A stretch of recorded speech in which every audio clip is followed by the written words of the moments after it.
99% of those are passed through, and 99% of the CEOs and entrepreneurs that run them make $400,000 or less. So effectively, for every company in this country, your taxes are going to be the same or lower. We just have to get that word out, and I think that's why she's closing the delta. Yeah, I disagree. I think the reason Trump is winning and will win ultimately on the issue of the economy is the comparative. I mean, look at the polling. His job approval retrospectively is far higher than the Biden-Harris job approval today. There's one reason for that, because people feel economic anxiety today that they did not feel under Donald Trump. They didn't feel the inflation under Trump. And they don't really believe that Biden and Harris either have a handle on it at best or they've made it worse. And I think it's a change election. And honestly, Trump's best argument on the economy is you can't leave the same people in charge. If you're feeling economic anxiety, you got to go back to what you know works. What's happening, everybody? Recently, conservative commentator Scott Jennings and entrepreneur Mark Cuban joined CNN to discuss the strengths, weaknesses, and strategies of the presidential candidates. Among the topics was the economy, where Mark Cuban claimed that Kamala Harris would be better for the economy than Donald Trump. Scott Jennings, with a hint of amusement, responded by pointing to Trump's economic track record. Now, let's watch as Scott Jennings destroys Mark Cuban with facts, not feelings. Let's go. Mark, I'll start with you. If Donald Trump wins this race, what do you think is the one thing that worked in his favor for why he won? He's a relentless salesperson that doesn't care about the facts. He's that sales guy on the car lot that'll tell you that the 1992 Corolla is a Rolls Royce. And if you say it enough time, people will start to believe it. Scott, I know you don't like to say a lot of nice things about Harris, but if she wins, what do you think is the one reason that you would attribute that to if you had to guess right now? Oh, if I had to guess, it would probably be mobilization of women voters around the issue of abortion. I mean, if you look at all the polling, it's the one issue that works for her. She's got a wide lead on it. That's what she's talking about tonight in Texas. That's what she's talking about tonight. It seemed to mobilize Democrats in the midterms, although it's a different electorate this time. But if that is the result, it will likely be attributable to that. I mean, when you look at this race and you're watching this as a huge surrogate for her, you know, you've been out there. And what's interesting about you is you kind of take the arguments against Harris. Some of the ones we've heard from Scott, you know, on the economy and whatnot. She has cut Trump's lead on the economy by a significant amount from where it was when it was Biden and Trump in this race. Is it enough, though? I think is going to be the major question when you look at how voters are seeing this. Well, she just has to reduce it on the margins. She's better for business. There's 33 million companies in this country. 99% of them are small business. 99% of those are passed through. And 99% of the CEOs and entrepreneurs that run them make $400,000 or less. So effectively, for every company in this country, your taxes are going to be the same or lower. We just have to get that word out. And I think that's why she's closing the delta. Yeah, I disagree. I think the reason Trump is winning and will win ultimately on the issue of the economy is the comparative. I mean, look at the polling. His job approval retrospectively is far higher than the Biden-Harris job approval today.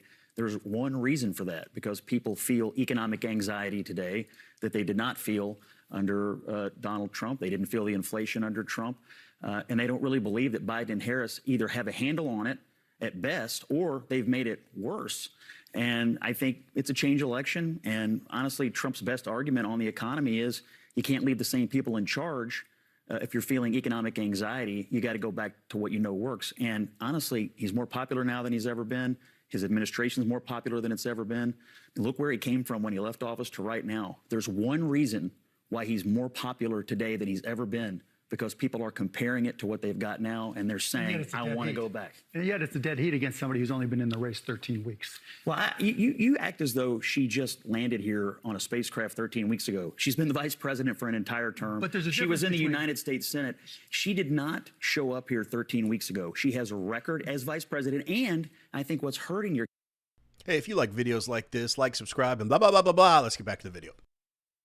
Campaign is that she also has a record when she ran for president, and she said a lot of things that have come back to haunt her. But that's a different world. I mean, I can go back 10 years when Donald Trump said he wanted to tax oil companies out of existence.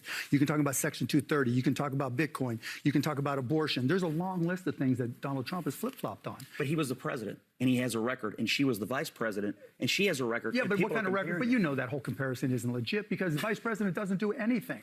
What did Mike Pence do? Well, I disagree. I actually think she has been the most consequential vice president when you consider the responsibilities that she was given, when you consider that Joe Biden has said She was there every step Yeah, of the but way. that's positioning. That's positioning, Scott, and you know it. She cast more tie-breaking votes than any other vice president. She cast Well, that's because the votes. the Senate, because of the nature of the Senate, had nothing to do with her being special. You know, that's just the job. She cast the most consequential economic votes of any vice president in our history. But what we have People to talk know. about is what her plan is for now, right? Look at healthcare. Great question. Her plan for healthcare. She's talked about going after the pharmacy middleman, in particular the PBMs who set the prices for medications. She's talked about adding transparency. That alone, I know from my experiences, will cut the cost of medications and then eventually healthcare for every household by 20 to 30%. I agree with you on PBMs, by the way. One. Two, I will say when she had her town hall this week, she got asked a simple question by a voter: what's the first bill you would pass? And had absolutely no answer for it. It wasn't an economic bill. It wasn't immigration. It wasn't health care. It was, I don't really know. But let's go back. You know, something struck me at the very beginning of that interview, and I can't get it out of my head. Scott Jennings said that if Kamala Harris wins, it will be due to the abortion issue. And I agree with him. Besides hating Donald Trump, I think that's the only reason that I can see someone voting for Kamala Harris. So if she wins, essentially, the difference that will push her over the finish line is the number of people in this country that want the right to kill babies. You may think that's harsh. That's the reality. And it's really giving me pause. That's a scary thought, man. But I'm going to stay positive and hope that voters make the right choice. Anyway, did you notice just a moment ago when they were talking about how consequential Kamala Harris was as vice president? You notice Mark Cuban's doing what every Democrat does to defend her. Anything negative that can be attributed, like the economy, like crime, like the border. I don't know if there are really any positives, but all of those negative things, they want to claim, well, the vice president doesn't really do anything. And the way Scott put it was something to the effect of, she's made the most consequential votes of any vice president that affect the economy. And it just shows what a lightweight Mark Cuban is. He goes, that's just because Congress is split. I mean, that's not because she did it. It's like, okay, it doesn't change the fact that she made consequential votes and had a significant impact, not to mention Joe Biden says she was there with him the entire way. Not to mention she says, I wouldn't do anything different than Joe Biden. So stop trying to disassociate her with what's going on right now. If you have a brain cell in your head, you know things aren't good right now. So I feel like no one really ever presses Mark Cuban on why is he so big on Kamala Harris. And I'm speculating here, but I don't think I'm far off. I think I saw a David Letterman interview with Mark Cuban years ago when he was kind of just this quirky billionaire, bought the Mavs. He was super likable. And he told a story about how Donald Trump essentially blew him off at a party or something like that. I think that when you reach the level of business success that guys like Mark Cuban and Donald Trump have reached, well, you've probably had an ego all along, but it gets even bigger, you know. So I don't think Mark Cuban's ever forgotten about that. I think this thing is personal, believe it or not. I mean, what sane person would be out there stumping for Kamala Harris? I mean, and also I think a lot of times, and let me know in the comments. I mean, again, let me know in the comments on all this stuff. I could be wrong on all this. And I said it's speculation, but I think a lot of times, sometimes the people that we vehemently hate and have disgust for, we're kind of projecting. We have something in common with them, and it's something hits a nerve about that person. So I know you all think I'm a genius psychologist, but I'm not, and that's just my opinion. But the only other reason that I can see that Mark Cuban would be putting so much energy into campaigning for Kamala Harris is that he knows Donald Trump can't be controlled.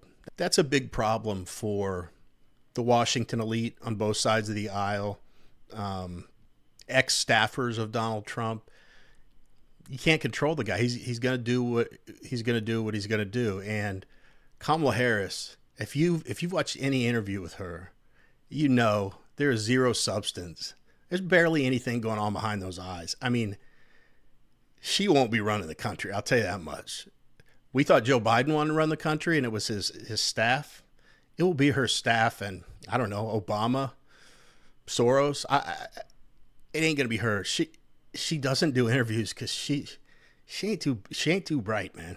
Anyway, I didn't mean to spend that much time on Cuban though, but it's just such an odd thing to see someone that I'd consider an otherwise intelligent guy to be going so hard in the paint for Kamala Harris. So I'll make a few more comments when we wrap up, but let's get back to the video. What kind of confidence does that give you that she's ready to lead?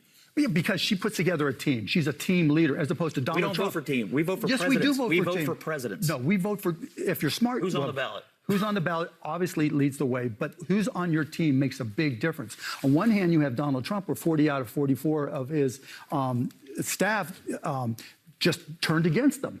I've never seen that happen to anybody in any circumstances, ever. I've never seen a company like that, ever. Not just turned against him, called him a fascist. I mean, yeah, I mean, his cabinet just went, you don't belong in government at all. What does that say? Whereas with Kamala Harris, you don't see that. In fact, you see her putting together a good team. Well, one time with her office, she had a bad experience. I disagree. She's had a 92% turnover Yeah, one rate. time She's had a years rough ago. ride with staff. Yeah, but you haven't seen that in the last 4 years. You've seen it her entire career. It happened when she was Attorney General. It's happened when she's Vice President. I think she actually has a pretty rough track record of leadership when you consider the people who've washed through there. So now expand that out to the entire federal government. Yeah, 90% of people in her cabinet you think will turn on her? I'm saying that she has not had a good record of staff management in small groups. Now she's managing the whole federal government. Small groups are harder. It has somebody who's managed. Small groups are harder because it's more personal. But if the argument is turnover is bad, I mean, Donald Trump is the king of turnover. So that is a bad bar. And on top of that, he's using loyalty as a mechanism to determine who he's going to hire. That's Tony Soprano. Every president uses loyalty to their agenda to decide. No, I work for George W. Bush. You had to be loyal to the president's agenda. I'm sure Joe Biden did the same thing. They're politically elected. It's their prerogative to have loyal people. It's their prerogative, but that doesn't make it the best people to solve the problems. She's already said. You think she's going to hire people who disagree with her? I think I've seen it. I've seen it. She hasn't disagreed with everything I've said to her by a long shot, but she listens. She's open-minded. She's not dogmatic. That's critical. Being dogmatic is the difference between being good as a president. I think she has displayed this week and throughout October in her interviews an extreme amount of indecisiveness. And in Kentucky, they say the only thing in the middle of the road is yellow lines and dead squirrels. I'm afraid she's going to find herself one or the other come election day. Speaking of what staffing would look like, if she does win, would you take a job, and what job would you want? No, I don't want a job. Costplusdrugs.com is changing healthcare. I can do more on the outside than the inside. I can still be an advisor. How are you going to feed yourself if you don't take one of these jobs? I'll find a way, Scott. I'll find a way. Scott, if Donald Trump wins, would you take a job in his administration? I have a terrific job here at CNN. I will agree with something that Mark Cuban's been pushing, obviously because he has a business interest in it, but also because it's the right thing to do. I think that whoever is elected president really needs to do something about transparency with the pharmaceutical companies and the rebates they're giving to the insurance companies and pharmacy benefits managers. Someone needs to get that under control. You know, I've been giving a lot of thought to this whole thing about Trump and what they say 40 of his 44 staffers say he's a fascist and don't like him and stuff. Well, you got to think, a lot of these people have made these comments after they were fired by Trump. A lot of these people have made these comments as it's closer to the election and they want something from a candidate that they can control. I think we already talked about who that might be. I've also heard discussions that a lot of these bureaucrats that were on Trump's staff would just ignore Trump's direction at times. Now, Mark Cuban was saying he's never seen so many people badmouth an ex-president the way his staff did. I haven't heard many stories, and I'm sure there's some out there and someone will correct me, but I haven't heard a lot of stories of multiple members of your staff, your close-knit community, not doing what you ask them to do or doing what you tell them to do. Mark Cuban said, I've never seen anything in politics like that. Well, guess what, Mark? Politics hasn't seen anything like Donald Trump before either. And that's what scares the hell out of the elite in Washington. You can't control the guy. I didn't even mean for that to be a theme of this video, but it kind of has become.